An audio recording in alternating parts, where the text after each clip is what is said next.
إن الحمد لله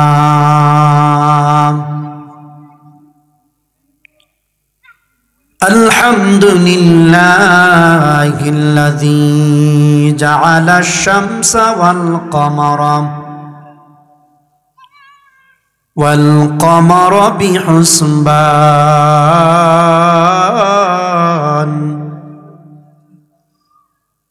والنجم والشجر يسجدان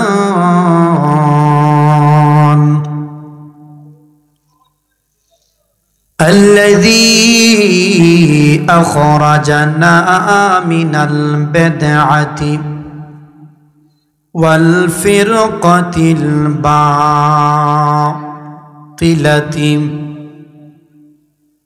وأدخلنا في أهل السنة والجماعة الصلاة والسلام على خاتم النبيين لا نبي بعده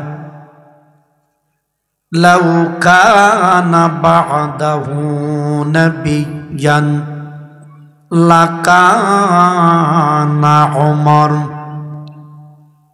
وعلى آله وأصحابه وأهل بيته أجمعين أما بعد فقد قال الله تعالى في القرآن المجيد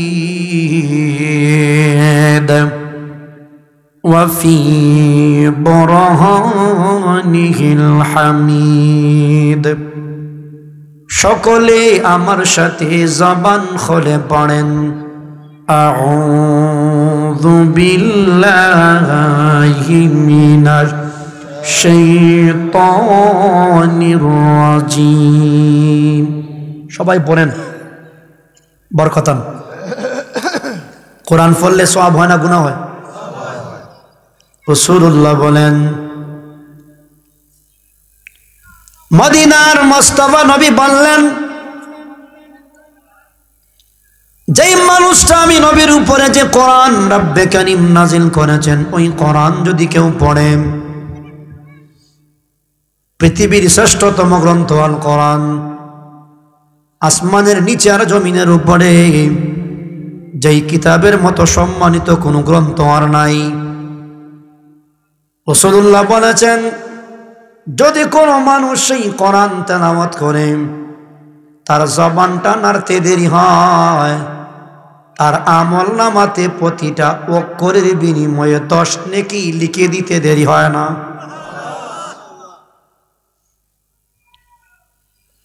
অনেক মানুষ ছোটবেলায় আমরা মক্তবে গিয়েছি কিন্তু কোরআন পড়তে পারি নাই এরকম হয় কিনা হয় না মক্তবে পিতামাতা পাঠিয়েছেন হয়তো দুষ্টমি করেছি মক্তবে যাই নাই রাস্তায় খেলা শুরু করে দিয়েছি মদিনার মুস্তাফা নবী বলেন যদিও তুমি কোরআন পড়তে পারো নাই কিন্তু যদি কোনো কোরআন পড়নেওয়ালার কাছে বসে যদি তুমি কোরআন তেলাওয়াত শুনো তারপরেও তোমার আমলনামাতে প্রতি অক্ষরের বিনিময়ে 10 নেকি লিখে দেওয়া হয়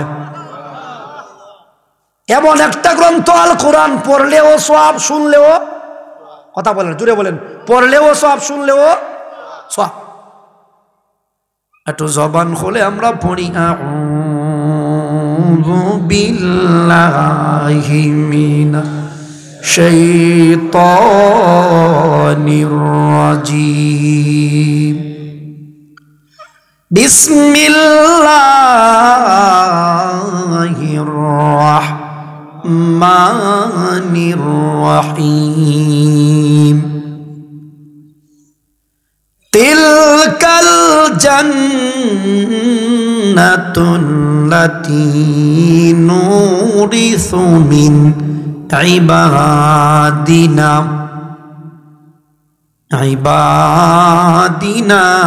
মান কানা تقيا. قال رسول الله صلى الله عليه وسلم كل ابن آدم خطاء وخير الخطائين التوابون. وقال أيضا في حديث الشريف التائب عن الذنب كمن لا ذنب له أو كما قال عليه الصلاة والسلام. قال الله تعالى في شان حبيبه مخبرا وآمرا تعظيما وتكريما إن الله وملائكته يصلون على النبي يا أيها الذين آمنوا صلوا عليه وسلموا تسليما. اللهم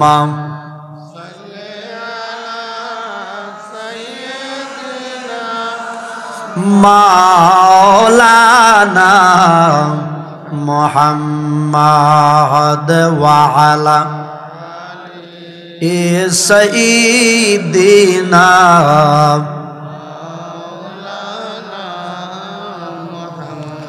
নবী নবী কানে শুনি দুনয়নে দেখলাম না নূর নবীকে দেখলে পরে কবরের আর আযাব হবে না। আল্লাহ মারহাবা মাওলানা আদ ওয়া আলা সাইয়্যিদিনা। তো জিকির করেন আল্লাহ আল্লাহ আল্লাহ আল্লাহ আল্লাহ আল্লাহ আল্লাহ আল্লাহ।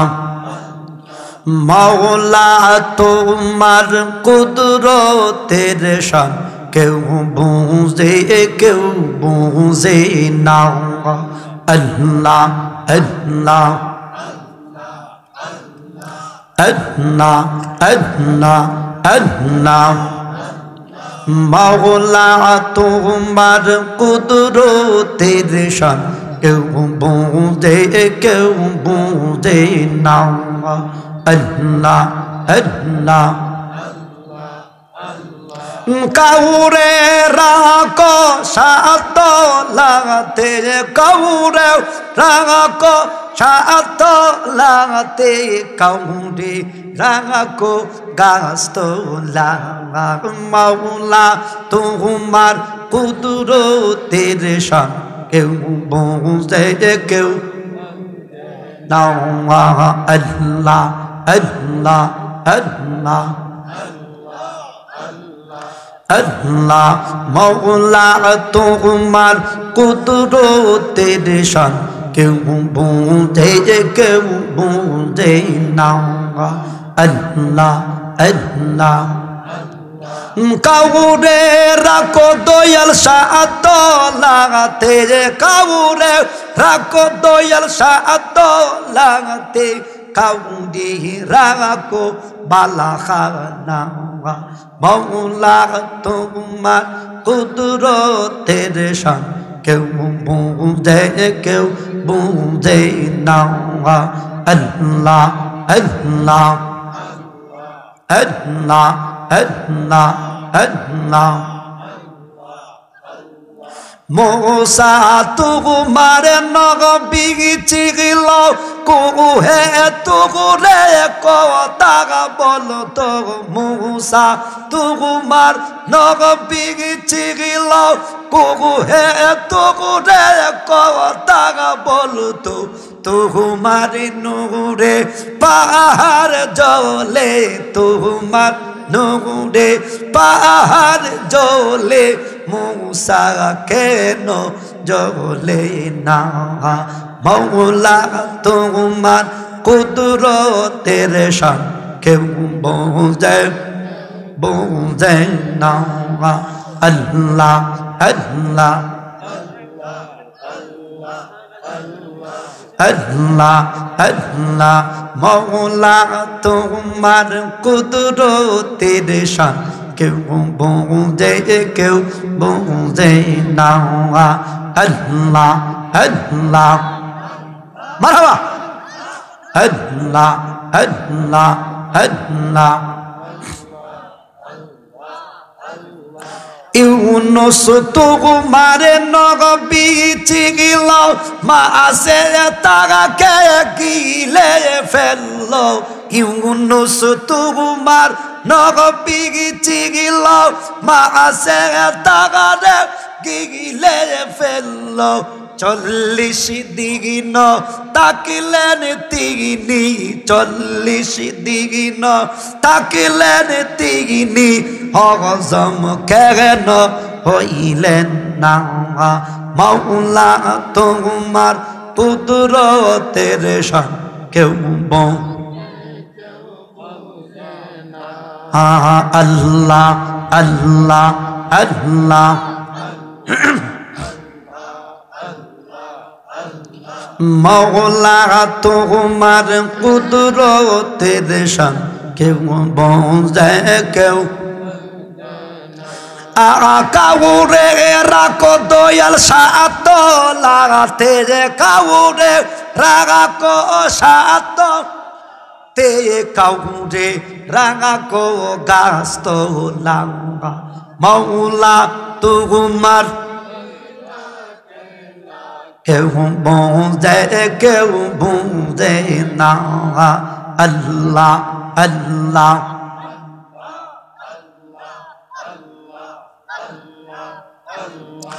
इब्राहिम तुम्हारे नबी चिगिल नमरुदे आगुने फेलो इब्राहिम तुम्हारे नबी चिगिल नमरुদের আগুনে ফেললো আগুন হইল গিসা আগুন হইল সারা পরশম কেন জ্বলে না মাওলা তোমার কুদরতের শান কেউ বোঝে मौला तुम्हार कुदरतेर शान केउ बोझे केउ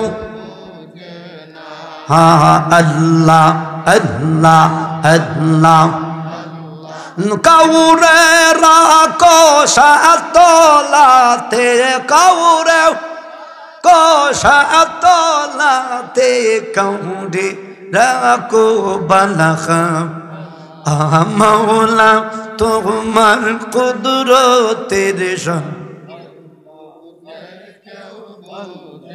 ला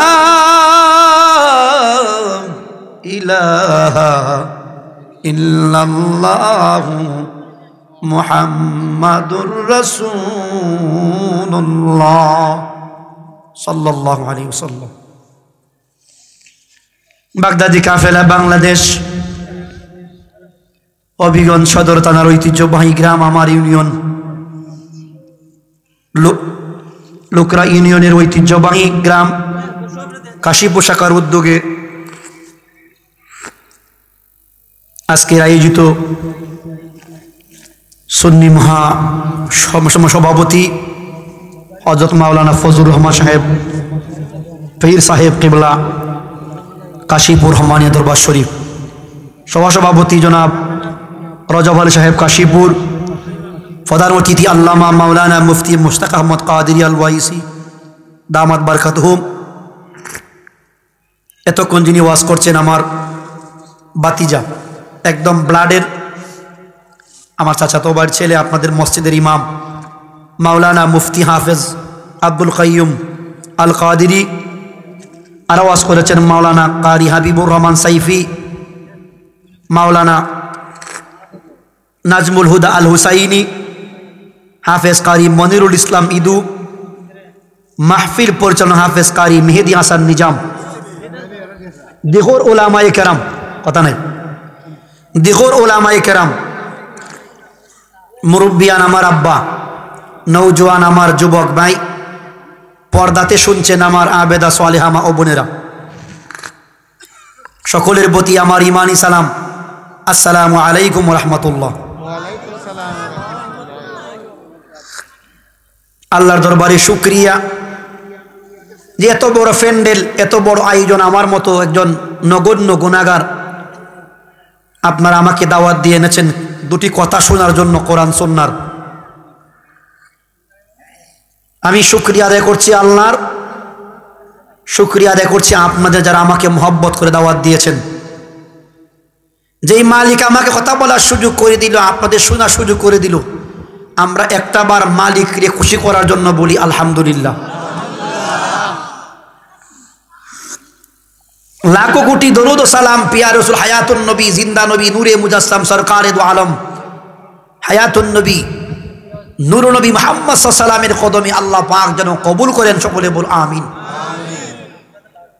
মোহতারাম হাজিরিন, আমি আপনাদের এই গ্রামে মোটামুটি 7-8 বছর ধরে আসতেছি, কি বলেন আসি না? গতকালকে যে গ্রামে ওয়াজ ছিল আমার সাথে মুশতাক আহমদ আল কাদেরী আল ওয়াইসি দামাত বারকাতুহুমের, এটা হলো বানিয়াচং থানার 11 নম্বর মকরমপুর ইউনিয়নের দক্ষিণ সাঙ্গর গ্রাম। এই গ্রামে আমি 14 বছর যাবত ওয়াজ করি। কয় বছর? 14 বছর। এমন কোনো বছর নাই 2 বার 4 বার 5 বারও আমি গেছি 1 বছর। এতবার আপনারা আমাকে দাওয়াত দিয়ে আনলেন, হাদিয়া দিলেন, খাওয়াইলেন, বয়ান শুনলেন। যদি আমরা একজন মানুষকেও এত বছরে নামাজি না বানাইতে পারি, মনে করব আমার মতো গুনাহগার আর মনে হয় নাই।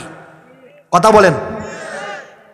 আমার জবান অপবিত্র, আমার কথাও অপবিত্র, কোরআন বললেও মানুষ রিসিভ করে না, নিজেকে খুব গুনাহগার বলে মনে হয়। এদেশে বহু বক্তা ওয়াজ করেছে, আবার বহু বক্তা কবরে গেছে। কথা বলে না। হাসিপুর এমন একটা গ্রাম যে বাংলাদেশের এমন কোনো বিখ্যাত বক্তা নাই যে বক্তার কদমি গ্রামে পড়ছে না। কথা কয় না। 1 লাখ টিকা 5 লাখ টিকা আছে না? হ্যাঁ আসেনি? এরাও বন্ধ আইছে। দর বলে কে গিরবি তো বক্তান মু। হ্যাঁ কথা বলেন। কিন্তু যদি আপনি আমার ওয়াজে একজন মুসল্লি আগামীকালকে ফজরের জামাতে না যায়, আমি মনে করব যে আমি মনে হয় গুনাহগার। আর মুহাম্মদ সাল্লাল্লাহু আলাইহি ওয়াসাল্লাম কোরআন পড়লে তো মানুষ বসে বসে শুনতো। কথা বলেন। মুহাম্মদ সাল্লাল্লাহু আলাইহি ওয়াসাল্লাম কোরআন পড়লে কাফের বেঈমানরা সঙ্গে সঙ্গে কালিমা পড়লে মুসলমান হয়ে যেত। কিন্তু সেই কোরআন আমরাও পড়ি, সেই হাদিস শরীফ আমরাও পড়ি, কিন্তু মানুষ কেন রিসিভ করে না? হয়তো মনে হয় আমাদের আমলে দোষ আছে। নিজের দোষ নিজে স্বীকার করতে কোনো অসুবিধা নেই। মোহতারাম হাজিরিন, যারা এখানে আসছেন, আমি একটা অনুরোধ করব, রাখবেন অনুরোধটা? রাখলে কিন্তু বিশাল লাভ হবে। লাভটা কি তাই তো হইমু, আর না মানলে ক্ষতিটা কি তাই তো হইমু।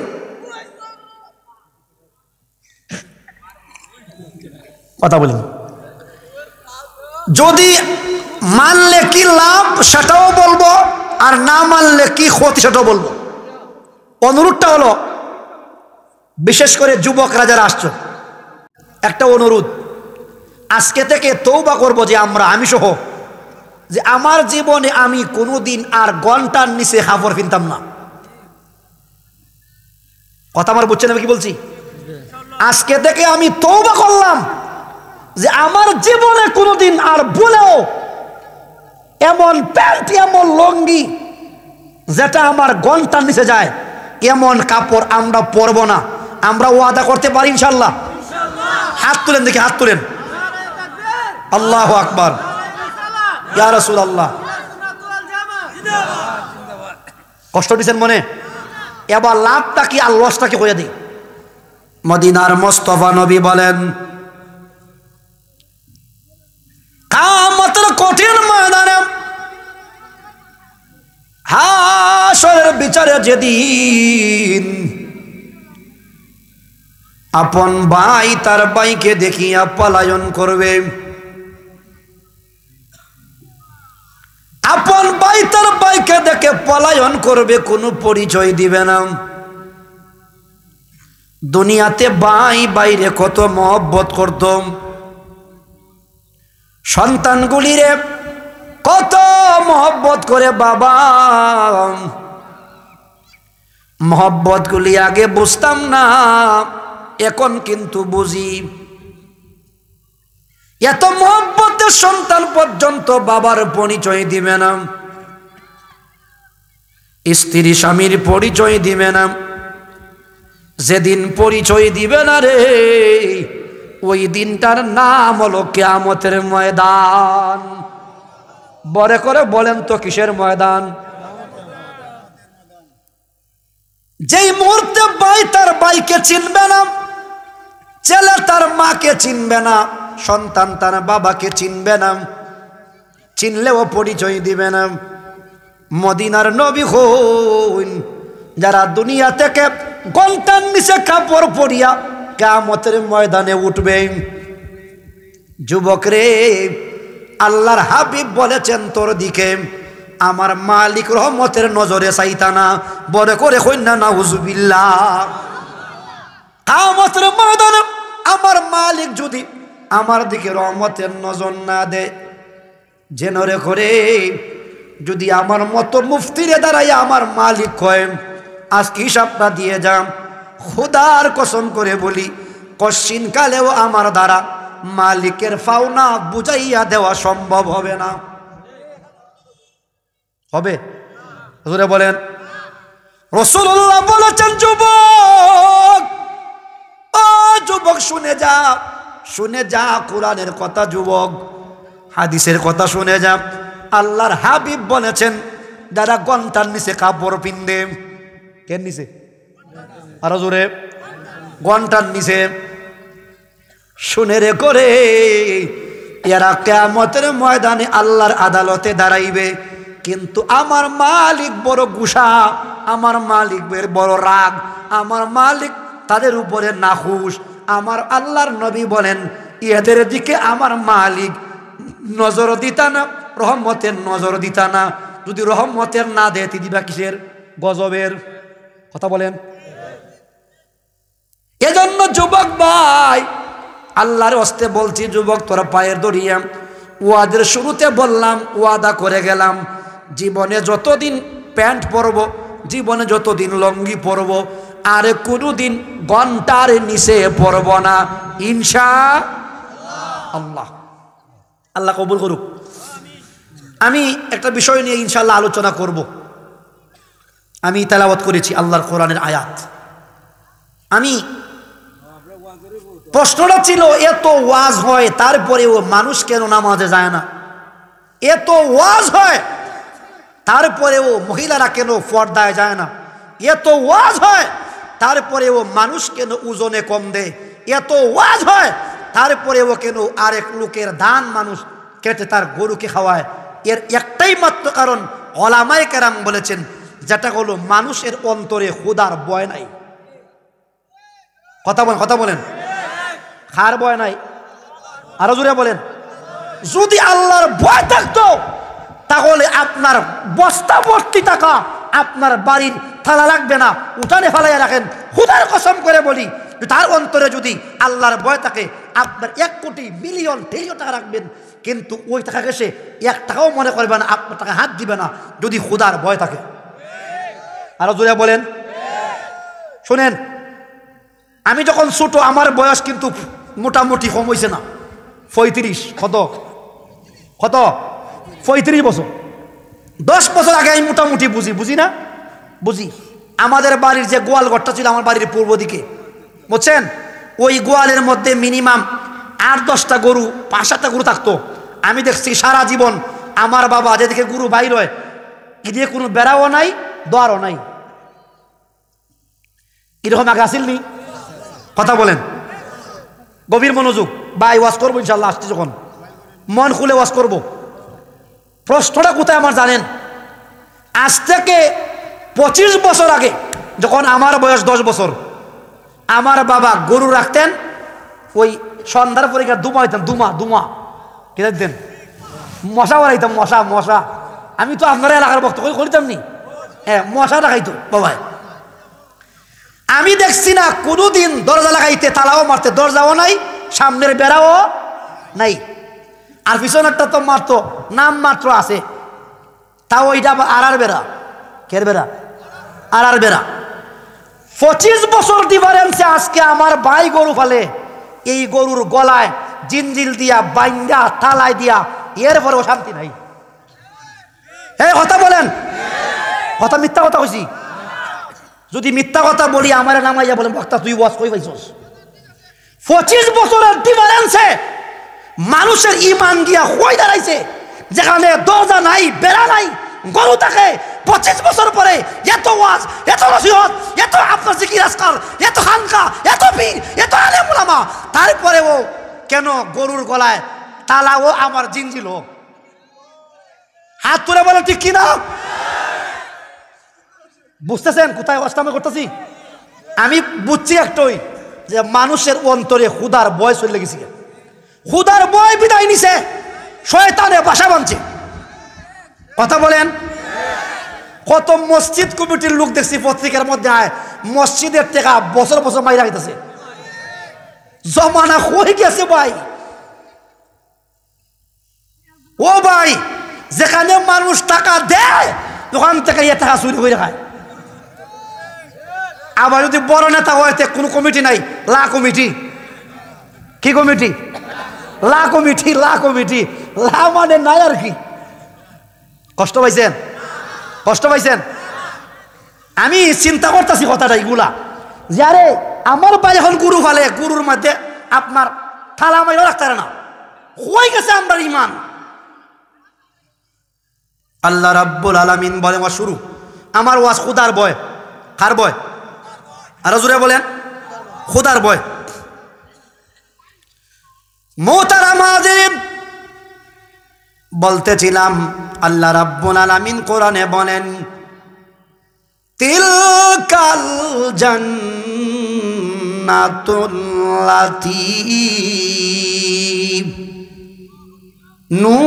নুরিসু মিন ইবাদিনা মান কানা তাকিয়া।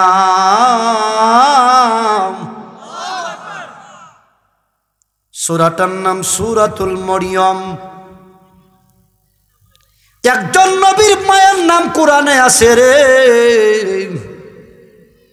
25 জন নবীর নাম কোরআনে আছে, কিন্তু কোন নবীর মায়ের নাম আল্লাহ কোরআনে দেয় নাই। ও কাশীপুরের আমার আম্মা, শুনে রেখো গো, তোমার মতো মহিলা, এত বুজুর্গ মহিলা, এত দাম মহিলাটার, যেই মহিলাটার নামে আমার আল্লাহ কোরআনে সূরা দিছে। সূরাটা সূরাতুল, আরো জোরে বলেন, মরিয়ম। আয়াত নাম্বার 63 নাম্বার আয়াত। আমার আব্বা এখানে বসাম, গভীর মনোযোগ। আয়াতের 2টা অংশ। প্রথম অংশে আল্লাহ বলেন, আমি জান্নাত বানাইয়া একদল মানুষরে আমি আল্লাহ জান্নাতের মালিক বানাইছি, ওয়ারিস বানাইছি। বাপ মরলে বাচ্চা কাচ্চারে হয়, সন্তান করে হয়, এ বেটার ওয়ারিস। কিটা কয়? আর কি বলে? ওয়ারিস বলে। ওয়ারিস মানে যে ব্যক্তি মৃত ব্যক্তির সম্পদের মালিক হয় তারে বলে ওয়ারিস। আর মিরাজ কয়, যে সম্পদ ওই ব্যক্তি রেখে যায় তাকে বলে মিরাজ। গভীর মনোযোগ। আমার মালিক কোরআনে বলে দিলেন, যুবক ও কাশীপুরের ওয়াই শুনে রাখ, আমার আল্লাহ বলেন জান্নাতটা আমি আল্লাহ এত সুন্দর করে বানাইলাম, নাজ নিয়ামতে ভরপুর, নিয়ামত আর নিয়ামত। আমার মালিক বলে এত বড় জান্নাত বানাইয়া, এত সুন্দর জান্নাত বানাইয়া, জান্নাতের মালিকানা ওই সমস্ত মানুষরে আমি আল্লাহ দিলাম, রাজস্থানি করে দিলাম, ওয়ারিস বানাইয়া দিলাম। মান কানা তাকিয়া, যারা ভয় করে আমি আল্লাহ রে। কারে ভয় করে?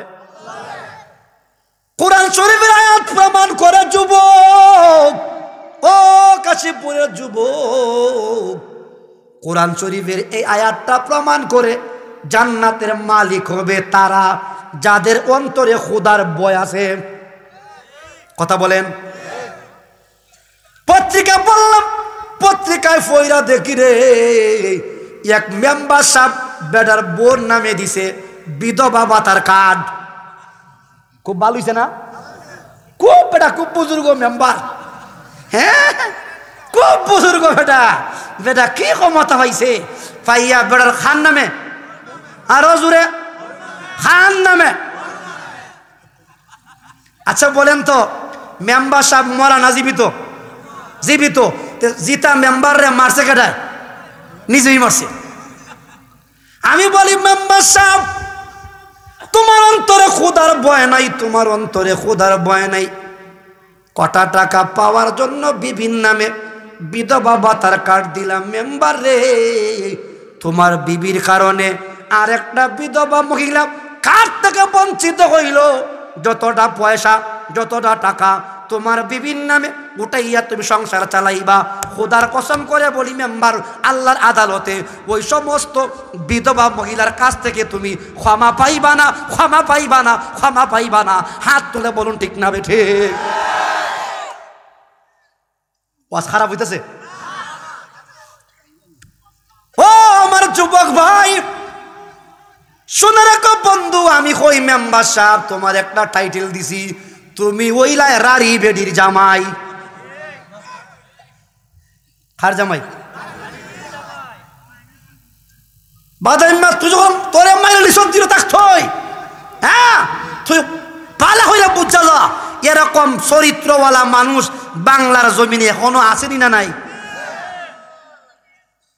বন্ধু আমার গভীর মনোযোগ, আল্লাহর ভয় খায় করে শুনে যাও।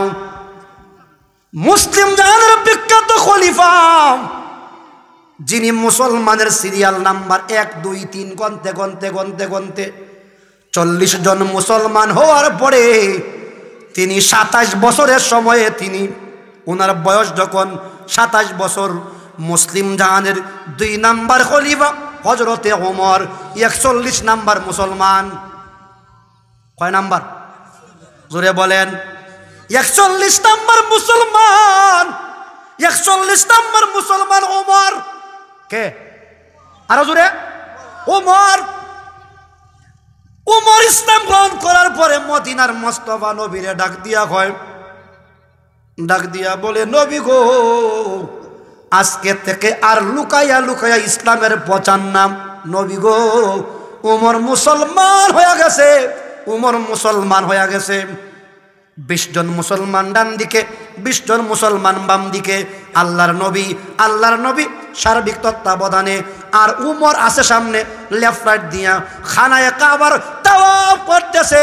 আবু জাহালের মতো লোক কয় রে, কেডা আজকে খানায়ে কাবা এরকম আওয়াজ দিয়া তাওয়াফ করে? দৌড়ি আইছে, আইয়া দেখে সামনে উমর এমন একটা ব্রেক ধরছে, আপনার টায়ার পুরা গন্ধ আরম্ভ হইছে। খারে দেখছে? আরো জোরে।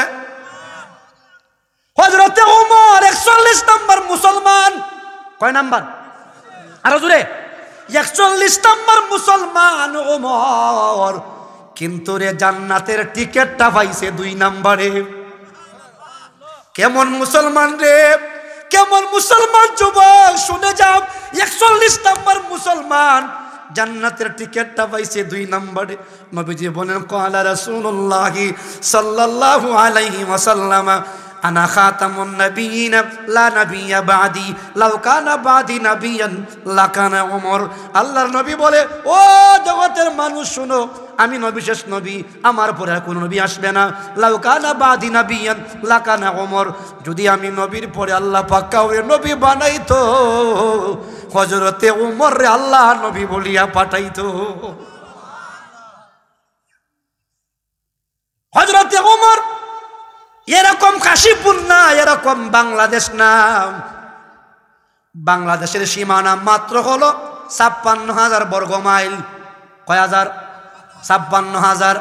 কিন্তু ওমর যখন আপনার মুসলমানদের খলিফাতুল মুসলিমিন ছিলেন, হযরতে ওমরের পাওয়ার ছিল, ক্ষমতা ছিল, ক্ষমতার বাউন্ডারি ছিল ৩৩ লক্ষ বর্গ মাইল। আরো জোরে, ৩৩ লক্ষ বর্গ মাইল। এবার ৫৬,০০০ দিয়া ভাগ দেন, এরকম আপনার ৬৩টা বাংলাদেশ রে। কয়টা? ৬৩টা। একটা না, দুইটা না, তিনটা না, চারটা না, পাঁচটা না, ৬৩টা বাংলাদেশ রে এক জায়গায় জমা করলে যত বড় সীমানা হয়, এত বড় সীমানার প্রেসিডেন্টের নাম উমর। এত বড় সীমানার প্রেসিডেন্টের নাম ওমর। হযরতে ওমর আল্লাহরে হতকান বয় করছে, কইয়া দেই। উমর রাত্রে বেলা বের হইছেন, রাজত্ব তালাশ করবে। রাজত্ব আমার ওয়াজ হলো মান কানা তাকিয়া, মনে রাখবেন আল্লাহর ভয়। কার ভয়? আল্লাহর ভয়। হযরতে ওমর রাত্রে বেলা বের হইছে রাজত্ব দেখার জন্য। হঠাৎ করে দেখে রে, একটা মহিলা গভীর রাত্রে জঙ্গলের ভিতরে, দেখালে কোনো মানুষ নাই, তাবু টাঙায়া একটা পাতিলের মধ্যে কিছু পানি আর কিছু পাথর দিয়া, নিচ দিয়া আগুন দিয়া জাল দে আর পাথর গুলালে লারে। 3টা বাচ্চা তার পাশে বসা, ছোট ছোট বাচ্চা। বাচ্চাগুলি জিগায়, মা খাবার হইতে আর কতক্ষণ লাগবে? বাচ্চাগুলি কান্দে আর ডাক দিয়া বলে, মা খিদার জ্বালায় একেবারে পেট চুচু করতেছে, মা আর কতক্ষণ লাগবে খাবার হইতে? ও ভাই মুসলমান যুবক, ও কাশীপুরের যুবক, শুনে যাও, আল্লাহর ভয় খারে বলে মহিলাটা এগুনা নাড়া দেয় আর বলে কিছুক্ষণ লাগবে, হয়ে গেছে। এইভাবে বাচ্চাগুলোর বুঝাইতেছে মহিলাটা। উমর দূর থেকে দেখতেছে। উমরের সাথে তার আরেকজন কর্মচারী। উমর হলো এরকম ৬৩টা বাংলাদেশের সমান সমান জায়গার প্রেসিডেন্ট। তখন তিনি হলেন মুসলিম জাহানের 2 নাম্বার খলিফা। কয় নাম্বার? আরো জোরে। ও কাশীপুরের যুবক, কবির মনোযোগ। মহিলাটা পাতিলের নিচে আগুন দিয়া জ্বাললেন, বাচ্চারারে বোঝাইতেছে আর কিছুক্ষণ লাগবে। পাতিলে আসলে খাবার নাই, পাতিলে আছে কয়েকটা পাথর আর গরম পানি। কি আছে? পাথর আর গরম পানি। হযরতে ওমর বুঝতে পারলেন মহিলাটার খাবারের বড় প্রয়োজন। হযরতে ওমর দৌড়িয়া গেলেন বাইতুল মালে, সাথে কর্মচারী। বাইতুল মাল থেকে আটার বস্তা বের করলেন।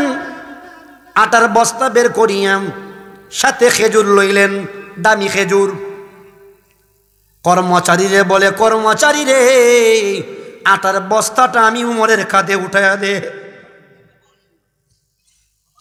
আটার বস্তাটা তুই আমার কাঁধে উঠাইয়া দে, আটার বস্তাটা তুই আমার কাঁধে উঠাইয়া দে।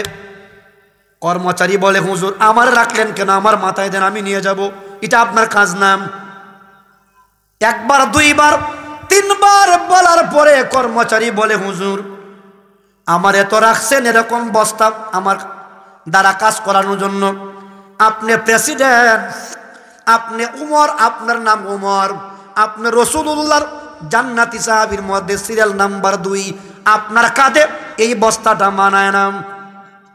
ওমর জোর করে চোখের পানি দিয়া বলে, চলে দিয়ে বলে, কর্মচারী রে, কিয়ামতের ময়দানে আমার আল্লাহ ওই মহিলার কষ্টের জন্য যেদিন আমারে আসামি বানাইব, আমারে আসামি বানাইয়া যেদিন জাহান্নামের আগুনে আমারে জ্বালাইব, তুমি সে জলবানি হয় না। হযরতে ওমর এবার বস্তাটা নিজের কাঁধে লইলেন, সাথে করে কর্মচারী নিলেন। যাইয়া দেখেন এতক্ষণে মহিলার বাচ্চাগুলি কান্না করতে করতে ঘুমায়া গেছে। দেখবেন বাচ্চারা বেশি কানলে ঘুমাই যায়, ঘুমায় কিনা? ঘুমায় না, ঘুমায়া যায়। বেশি কান্না করলে বাচ্চাটা ঘুমায়া যায়। হযরতে ওমর আস্তে করে এই তাঁবুটার বাহির থেকে সালাম দিলেন, ডাক দিয়া বললেন, মা গো, কে আছো ভিতরে, দরজাটা খোলো। মহিলাটা চোখের পানি ছেড়ে বলে, কে রে মুসাফির, আমারে এমন করে মা বলে আর ডাকিও না, আমারে এমন করে মা বলে আর ডাকিও না, আমি মা বলার উপযুক্ত নই। কয় কেন গো, এমন করুণ কণ্ঠে কেন কান্দেন? কয় মুসাফির, আজকে 3টা দিন হয়ে গেল আমার বাচ্চাগুলির মুখে আমি মা হইয়া খাবার দিতে পারলাম না, মা হওয়ার কোনো যোগ্যতা আমার নাই। একটা জবান বন্ধ রাখবেন না, চিৎকার মেরে এখন আল্লাহু আকবার। এরা কাশীপুরের ভাই শুনে রাখুন, এবার ওমর ডাক দিয়া বলে, মা দরজাটা খুলো, তোমার সেই তাঁবুর পর্দাটা তুমি সরাও, আমি তোমার জন্য কিছু খাবার নিয়ে আসছি। পাতিলটা কোথায় গো? পাতিলটারে আবার আগুনের তাপে বসাইয়া দাও। হযরতে ওমর ডাক দিয়া বলে, মা তুমি রুটিগুলি শেখা দেও, আর আমি ওমর এই রুটিগুলি তোমারে বানায়া দিব। রুটিগুলি আমি বানিয়ে দেব, আর তুমি ওই রুটিগুলি আস্তে আস্তে করিয়া তুমি সেখানে তাপের মধ্যে দিবা, গরম করবা। এরকম আপনার 63টা বাংলাদেশের সমান প্রেসিডেন্ট ওমর নিজের আপনার এলাকার জনগণের রুটি পর্যন্ত বানায়া দেয়। আর আসতে কোন সুবহানাল্লাহ। হযরতে ওমর রুটিগুলি বানায়া দেয়, আর মহিলাটা রুটিগুলি গরমে দেয়। গরম করিয়া যেই বাচ্চাগুলিরে ঘুম থেকে উঠাইছে, 3টা বাচ্চা একসাথে উঠে গেছে। এবার বাচ্চাগুলির দিকে রুটিগুলি দেয়, এত খিদা লাগছে রে, একটা বাচ্চার মুখের দিকে দিলে 3টা বাচ্চা একসাথে মুখ বাড়াইয়া দেয়। পেটের মধ্যে খিদা কম না বেশি? জুড়ে বলেন। এত বেশি খিদা পেটে, বাচ্চাগুলি রুটি খাওয়াইতে খাওয়াইতে পেট ভরে গেল, বাচ্চাগুলি ঘুমায়া গেল। এবার উমর বলে, মা তোমার তো খাওয়া হইল না, তুমি খেয়ে নেও। আমাদের সমাজে বাচ্চার আগে মা খায় না, বাচ্চার পরে খায়। আরো জোরে বলেন, বাচ্চার পরে খায়। সব খাওয়াইয়া শেষ হইলেও মা এমন মা আছে রে, বাচ্চা কাচ্চারে খাবার খাওয়াইয়া শেষ, আর কোনো খাবার নাই, এমন মা আছে রে, সারাদিনের খিদাটা লইয়া আবার বিছানায় যায়। ও ভাই মুসলমান, ও কাশীপুরের যুবক, জীবনে ওয়াজ বহুদিন শুনবে যুবক। হয়তো আমি আবুল বাশার মারা যাব, আমার জায়গায় আরেকজন বক্তা এসে ওয়াজ করবে, তুমি শ্রোতা মারা যাবে, আরেকজন শ্রোতা আসবে। যুবক শুনে যাও। ও বন্ধু আমার ভাই, এবার ওই যুবকটি হযরতে ওমর ডাক দিয়া বলে, মা আপনি খান। মা খাইলেন, খাইয়া আটার বস্তা আর ওই খেজুরের বস্তাটা দিয়া গেলেন, দিয়া বললেন, মা আমি উমরের দরবারে চাকরি করি, উমরের সাথে আমার বড় খাতির। এটা কয়, আরো জোরে বলেন। উমরে বলেন, হযরতে উমর বলে, মা উমরের সাথে বড় আমার খাতির, আমার বড় খাতির। উমর আমারে খুব মায়া করে গো, উমর আমারে খুব মায়া করে। মা আগামীকালকে তুমি চাইবা উমরের দরবারে, আমিও থাকবো, তোমারে বিশাল পরিমাণ খাবার দেব। তবে গো মা একটা প্রশ্ন ছিল, করব? বলে করেন। মা গো 3 দিন যাবত তুমি এত বড় অনাহারে কাটতেছ, তুমি উমরে কেন খবর দিলা না? মহিলাটা কয়, ও যুবক, আমি উমরকে বলবো কেন? যদি উমর যদি আমরা জনগণের খবর যদি না রাখতে পারে, খেলাফতির দায়িত্বটা অন্যের হাতে দিয়া আজকে ইস্তফা দিয়া বিদায় নেও। একটা জবানও বন্ধ রাখবেন না, আওয়াজ করে কোন আল্লাহু আকবার। আরে কইতাছে, আরো জোরে বলেন। ওয়াজ বুঝতেছেন? আলহামদুলিল্লাহ বলেন। উমর রে যুবক, যদি উমর যদি আমাদের খবর না নিতে পারে, উমর কেন খেলাফতে আছে? উমরের উচিত যিনি আমরার খবর নিতে পারবে, ইয়ার কাছে ক্ষমতা হস্তান্তর করিয়া চিরদিনের জন্য খেলাফতের মস্তক থেকে নেমে যাওয়া। মহিলার কথায় যুক্তি আছে কিনা নাই? ও ভাই মুসলমান, গভীর মনোযোগ। এবার মহিলার জিগায়, মহিলার কিছু বলবা? বলে হাম। বলে আর কি বলবাম? মহিলাটা কয়, যুবক রে, যদি উমর রে মানুষ খলিফা না বানাইয়া তোমারে বানাইতো, তাহলে জনগণের এমন দূর অবস্থা থাকতো না। আরে কইতাছে। মহিলাটা বলে, ও যুবক, তোমারে তো আমি চিনি না, তবে উমর রে খলিফা না বানাইয়া তোমারে বানাইলে আর রাষ্ট্রটারও বড় ভালো চলত। উমর বিদায় নিয়ে চলে গেলেন। সকালবেলা মহিলাটা হাঁটতে হাঁটতে হাঁটতে হাঁটতে উমরের দরবারে গেছে। হযরতে ওমর সাহাবায়ে কেরাম নিয়া মসজিদে নববীতে বইয়া ওয়াজ করতেছেন। ওয়াজ উনি মিম্বরে, আর সব মানুষ নিচে, সব মানুষ নিচে। মহিলাটা ঢুকতে না ঢুকতে একজন মানুষরে পাইছে খেলাফতের দরবারের একদম মাথায়। জিজ্ঞাসা করলো, ভাই, একজন লোক রাত্রে বেলা আমার সাথে দেখা করেছিল, আমি বড় অনাহারি ছিলাম, আমাকে খাবার দিল, রুটি দিল, নিজের হাতে আমার বাচ্চারে খাবার খাওয়াইল। ওই যুবকটার নাম আমি চিনি না, তবে সে বলছে নাকি উমরের সাথে তার সম্পর্ক বড় বালা, বড় খাতির। যার কাছে কইতাছে রে, সে আর বুঝতে বাকি নাই সে যে ওমর, বুঝতে আর বাকি নাই। মহিলাটা বলে, যাও নবীজির সমস্ত সাহাবায়ে কেরাম মসজিদে নববীতে আছে, যাও তুমি চিনো কিনা গিয়া দেখো। মহিলাটা আস্তে আস্তে আস্তে আস্তে সামনের দিকে আসতেছে। আসিয়া মসজিদে নববীর আপনার সামনের দিকে দরজাটা দিয়া তাকাইছে বরাবর উমরের দিকে। উমরের চোখটা মহিলার উপরে পড়ছে, আর মহিলার চোখটা উমরের সাথে পড়ছে। একবারে দেখা হইছে।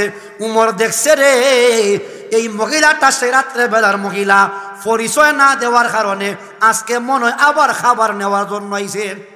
আলহামদুলিল্লাহ। কোন মহিলাটা বের হইয়া জিজ্ঞাসা, ও যুবক, যিনি মিম্বরে বয়া ওয়াজ করে তিনি কে? কয়, উনি তো উমর। উনি কে? উমর। মহিলা বুঝতে পারছে রে, রাত্রে বেলা উমরের বিরুদ্ধে, উমরের কাছে যে অভিযোগ দিছি, আমার আর উপায় নাই, আমার আর উপায় নাই, আমার আর উপায় নাই। মহিলাটা দৌড় দিতে চায়, কিন্তু উমর সামন দিকে মহিলাটার গেছে। যাইয়া মাটিতে দুটা হাঁটু মাটিতে দিয়া মহিলাটার সামনে দাঁড়াইয়া চোখের পানি চারিয়া চারিয়া কয়, মহিলা রে, আমারে দেখিয়া তুমি ভয় পাও না মহিলা? ও মহিলা, এত কষ্ট করলা তোমার বাচ্চা কাচ্চা নিয়ে, এত দুঃখ করলা তোমার বাচ্চা কাচ্চা নিয়ে, 3 দিন তুমি উপবাস ছিলাম, আমি তোমারে যথা টাইমে খাবার দিতে পারি নাই। মহিলা রে, 3 দিন তোমরা উপবাস থাকিয়া যেই পরিমাণ কষ্ট পাইছো, আমি উমর আমার পিঠটা আমি কাপড়গুলি সরাইয়া দিলাম। ডাক দিয়া বলে, মা আমি চাবুকটা তোমার হাতে দিলাম, যতটা বেত্রাঘাত, যতটা চাবুক, যতটা আঘাত আমি উমরের পিঠের মধ্যে করলে পরে তোমার 3 দিনের উপবাসের যন্ত্রণা মিটবে। মাগো ততটা আঘাত তুমি আমি উমরের পিঠের মধ্যে করো। ওগো মা, তারপরেও তোমার কাছে ভিক্ষা চাই, আল্লাহর আদালতে কিয়ামতের ময়দানে আমি উমরের বিপক্ষে তুমি আমারে আসামি বানাইও না।